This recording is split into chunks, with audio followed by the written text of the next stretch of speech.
basically with friendly fire.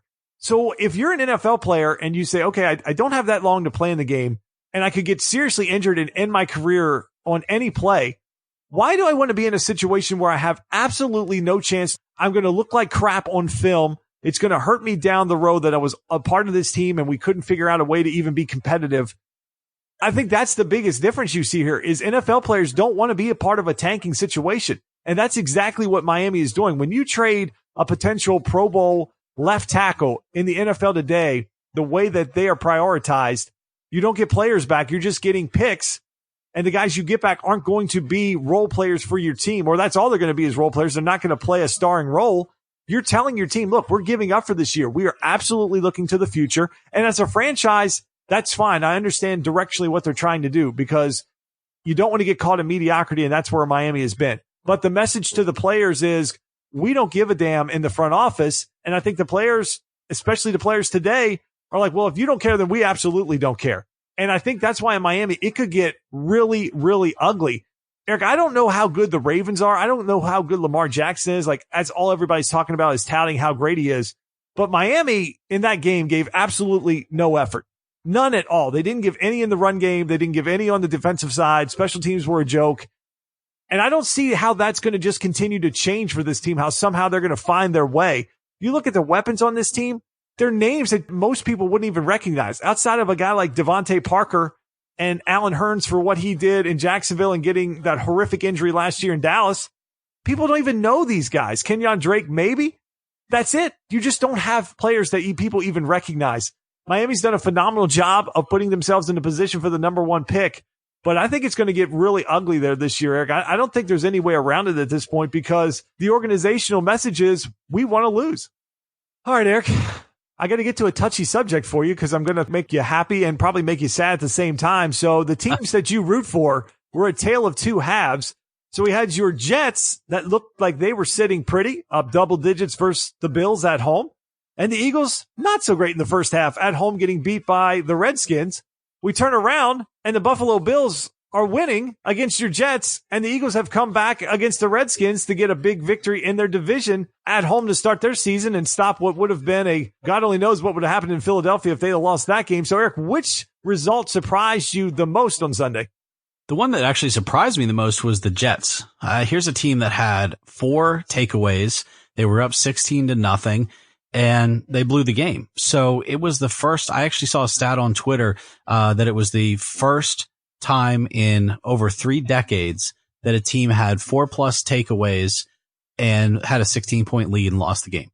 So, it's the Jets doing Jets things. And I don't want to place this all on Darnold, but he didn't have a great game. Although I believe it was Robbie Anderson dropped what would have been the go ahead touchdown there late in the fourth quarter that probably would have made a big difference in whether or not they won or lost that game if they could have stopped the Bills on a final drive. But wow, Jets doing Jets things. Le'Veon looked good in the first half, didn't really do anything in the second half. You have to question Gase's game calling. It's the NFL. I mean, a 16-point lead is not safe in the NFL. No matter how good you think your defense is, it's not good enough because teams can score 17 points. I just said it a minute ago. They can score 17 points in the blink of an eye. That's what my point was with the Steelers. You're always in the game if you're down within 3 scores going into the fourth quarter. But the Eagles, I wasn't as surprised with because it looked like they were just a little gun shy in the beginning. Washington kind of came out with something to prove, like, hey, everyone's calling us and the Giants the worst 2 teams in the NFC East. We're going to give it our full effort.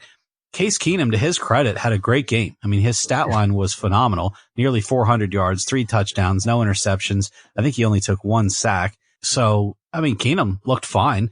And other than the running game being basically non-existent for the Redskins because Geis got injured again and Thompson was okay in the backfield but did more out of the receiving game. And then, of course, Adrian Peterson wasn't dressed.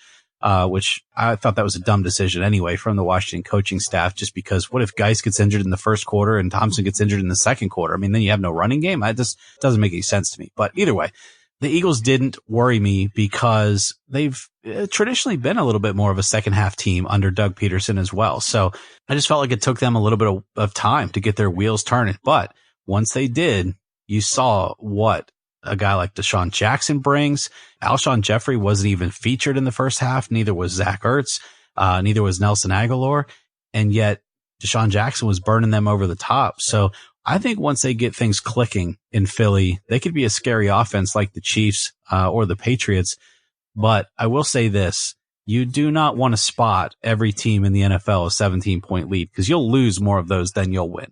How concerned are you with the Eagles secondary? Because I thought that was a weakness that just in the first half of that game, and really even later in the game, but really Keenum did a lot of his damage in the first half, was just annihilating Philly's secondary. Do you feel like that's more of a week one blip, or do you feel like this is something to watch going forward, because you go to Atlanta, play this weekend versus a team that looked awful in Minnesota, and then you've got to figure out a way to shut down Julio, Calvin Ridley, Sanu? Or is that something you're going to be looking at?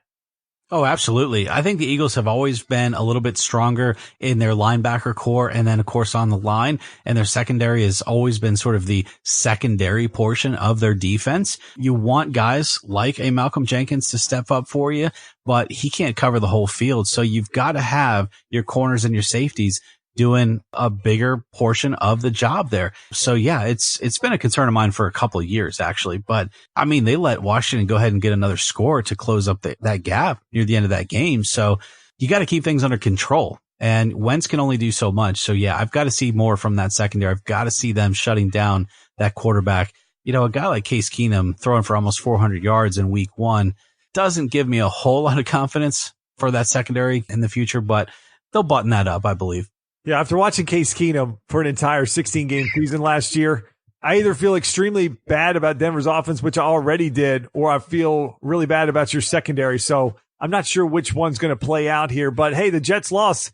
That's one for me for the old Tervis Cup there. So I definitely will be watching Monday night. If the Browns can bounce back, Jets will be 0-2. I might have to go on Tervis's website and start looking at what cup I won, Eric. I don't know. I need some ideas. Yeah, I might need to put some on layaway for you already. All right, so let's touch on the last topic here for segment one, and it's something that's not going to be very fun because it was one of the ugliest games to open an NFL season in years, and that was the Packers and Bears on Thursday Night Football. I think they set the game back 100 years watching that thing. That was awful, and the Bears' performance just absolutely dreadful, coming off a 12-win season, Eric, with a ton of expectation from Chicago on this team. But we talked about this during the NFC preview. Vegas only had this team's over-under at 9. So they didn't have a whole lot. They had definitely felt this team was going to regress, and they looked the part on Thursday night. So when you watch that game, going back to Thursday, do you feel like the Bears' performance was a result of what Aaron Rodgers talked about, that the Packers' defense was that much improved? Was it Matt Nagy's offensive plan where he just got completely out of balance in this game with absolutely no run, all pass? Or was it Mitchell Trubisky? What do you think led to that performance? Well, let me give you some interesting numbers here, because I like the direction you're headed with this, but I don't know what to make of this game. I mean, this game was a mess. I do. It's 3 hours of my life I won't get back. I'll go with you on that, because this was the worst Thursday night opener. And I was like excited all day for this game. It's Packers, it's Bears, it's in Soldier Field. You know, we're going to see a battle back and forth. I think we even said on last week's show that it'll be a close game, but ultimately Aaron Rodgers will win the game, or at least that's what my take was. I think you went with the Bears, and you know, it's not like either one of us were really right or wrong, because the game was just a disaster. But here's the thing. The story I'm going to take away, let's say I work for ESPN, the story I'm going to create for this game is that there's got to be strife in the locker room. And here's why. The Bears actually had more first downs. They had more rushing first downs. They had more total plays. They had more total yards, and yet they lose by 7. So if I'm the Bears, I'm looking at it going, okay, the Bears defense, they held the Packers to 13 first downs in the entire game, only 57 plays, 213 total yards, and we lose. So yeah, I'm looking at that Bears offense going, okay, guys, we held them to 3 points for most of the game, 10 total. And you can't score 11. You can't score 14. You can't win this game. So to me, the story is, how do the Bears look at themselves in the mirror after this week and know what they're supposed to improve on? Because yeah, they let Aaron Rodgers kind of control them at the end, but that to me isn't the story. The story is Mitchell Trubisky, that offense, it was stagnant. I mean, it had nothing. And so now you have a locker room that's pointing fingers. Yeah, it was an ugly, ugly performance for Chicago to come out at home, and their fans let them have it. I mean, they were booing early in that game because it was a watching just as a fan with no dog in the fight. Look, I took a little action on the Bears and the under in this game. So I was definitely watching what the Bears were doing, trying to figure out, okay, what is this team even doing? And then you watch the stats in this game, and all offseason, Eric, all we heard was, oh, David Montgomery, this guy is so impressive. We're going to make this guy a vital part of the offense. And they gave him 6 carries. And it wasn't like he had 6 yards. He had 18 yards in this game. The game was those were, I think, all in the first half, weren't they? And then the game was a 1-possession game, Eric, throughout. And Nagy coached the game like they were down by multiple touchdowns. Like, oh my God, we've got to go throw it. I can tell you, Mitchell Trubisky throwing it 45 times is not the recipe for Chicago to win. They've got to find a way to have more balance. He was 26 of 45. And the ones he missed there, he was awful on. And he could have easily had more interceptions than that. But to their credit, their defense did play great. They gave up basically a 2-minute moment where Rodgers got the long bomb down the field and they got that jump ball touchdown to Jimmy Graham. And their offense really didn't do anything either. 17 punts in this game? It was just an ugly, ugly way to open up the NFL season.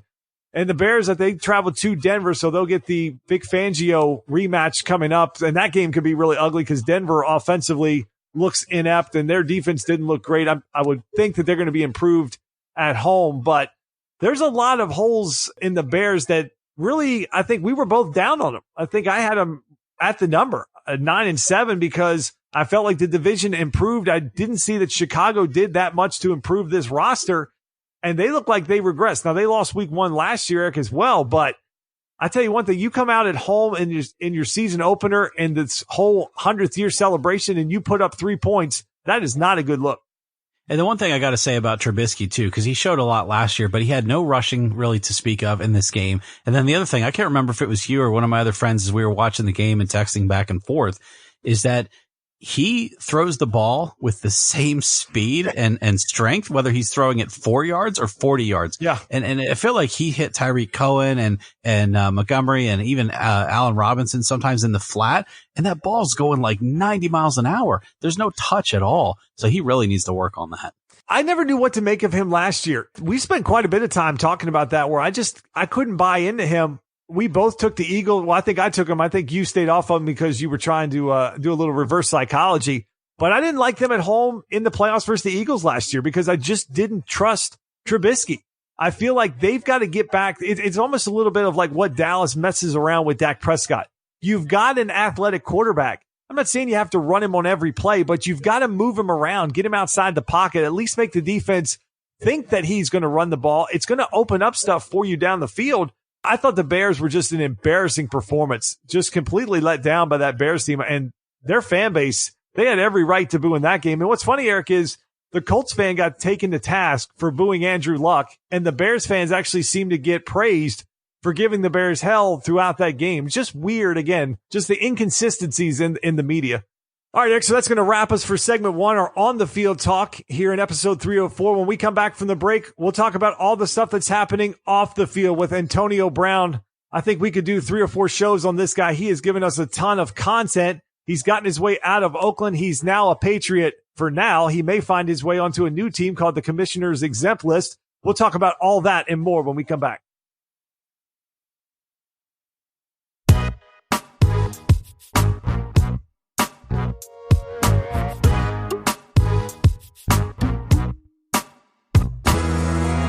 All right, we're back. Let's jump into this AB situation. This was the hottest topic going into week 1, and it still hasn't let its foot off the gas. This is still a story now for different reasons. So, Eric, we have talked about Antonio Brown's feet. We've talked about his helmet. We've talked about his bizarre behavior. Now we have him posting pictures of his fine. He got into a confrontation with Mike Mayock. He apologized to the team. Then he put a YouTube video out with a taped conversation with John Gruden that the Raiders seem to think he didn't have permission to use. His social media people said that Gruden did give him permission. Ultimately, it led to his release. A few hours later, he was a Patriot. Now he has a civil suit for sexual assault. This is one of the craziest stories, Eric, that we've covered since we've been doing this pod, because it encompasses everything that all the other stories that we've talked about had elements of. This one has it all, but he's figured out a way